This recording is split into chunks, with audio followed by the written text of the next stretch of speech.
Hello dears, എല്ലാവർക്കും സാന്ത്വനം രണ്ടാം ഭാഗം പുത്തൻ പ്രമോ വിശേഷങ്ങളിലേക്ക് സ്വാഗതം. അപ്പൊ നമ്മുടെ ശ്രീദേവി ഏതാണ്ട് പെട്ട അവസ്ഥയാണ് കൂട്ടുകാരൻ നമുക്ക് ഇന്നത്തെ ഒരു പ്രൊമോയിൽ കാണുവാൻ സാധിച്ചത്. കറക്റ്റ് ആയിട്ട് ഇവർ വിരുന്നിന് വന്ന ആ സമയം തന്നെ പലിശക്കാർ വന്ന് കുറെ പ്രശ്നം ഉണ്ടാക്കുന്നുണ്ട്. അപ്പൊ എന്തായാലും നമ്മുടെ ശ്രീദേവിയുടെ ഒരു കള്ളത്തരൊക്കെ ഇടപെടലും പൊളിഞ്ഞു വീടാനാണ് സാധ്യത. അപ്പുറത്തെ ഒരു പ്രണയം പൂത്തുലയുന്നുണ്ട് കേട്ടോ. നമ്മുടെ ആര്യൻ നമ്മുടെ മിത്രയോട് മനസ്സ് തുറക്കുന്നുണ്ട്.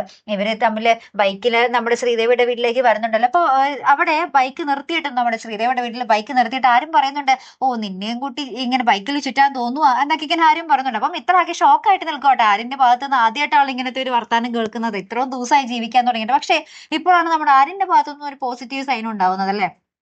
അപ്പൊ അപ്പുറത്ത് നമ്മുടെ പലിശക്കാർ വന്ന് ഭയങ്കര പ്രശ്നം ഉണ്ടാക്കുന്നുണ്ട്. അപ്പൊ നമ്മുടെ പലിശക്കാരെയൊക്കെ നമ്മുടെ അമ്മ കൊണ്ട് മുറിയിൽ പൂട്ടിയിട്ടിട്ട് ഇങ്ങനെ കുറെ കാര്യങ്ങളൊക്കെ പറയുന്നുണ്ട്. ദൈവം ഇതിപ്പൊന്നും മിണ്ടാതിരിക്കണം, ഇങ്ങനെ മകളുടെ വീട്ടിൽ നിന്ന് വിരുന്നിന് വന്നിരിക്കാന്നൊക്കെ പറഞ്ഞ് കുറെ കാര്യങ്ങളൊക്കെ പറഞ്ഞു നോക്കുന്നുണ്ട്. പക്ഷെ അവരാണെങ്കിൽ അമ്പിനും വില്ലിനും അടുക്കുന്നില്ല. കാരണം അത്രയ്ക്കും നാളായി ഇവരെ ഇട്ട് പറ്റിക്കാൻ നോക്കുന്നു അല്ലെ. അപ്പൊ എന്തായാലും മുറിയുടെ പുറത്ത് കൂടി കറക്റ്റ് ആയിട്ട് നമ്മുടെ ആര്യൻ കടന്നു പോകുന്നുണ്ട്. ആര്യൻ അപ്പൊ ഈ പറയുന്ന കാര്യങ്ങൾ, നമ്മുടെ ശ്രീദേവിയുടെ അമ്മ പറയുന്ന കാര്യങ്ങളും ഈ പലിശക്കാർ പറയുന്ന കാര്യങ്ങളൊക്കെ കൃത്യം നമ്മുടെ ആര്യൻ കേൾക്കുന്നുണ്ട്. അപ്പൊ ആര്യൻ ആകെപ്പാടെ ഇങ്ങനെ ഞെട്ടി നിൽക്കുകയായിട്ട് നമ്മുടെ പ്രൊമോയ്ക്ക് ഒടുവില്. അപ്പൊ ഇനി എന്തൊക്കെയാകും സംഭവിക്കാൻ പോകുന്നത്?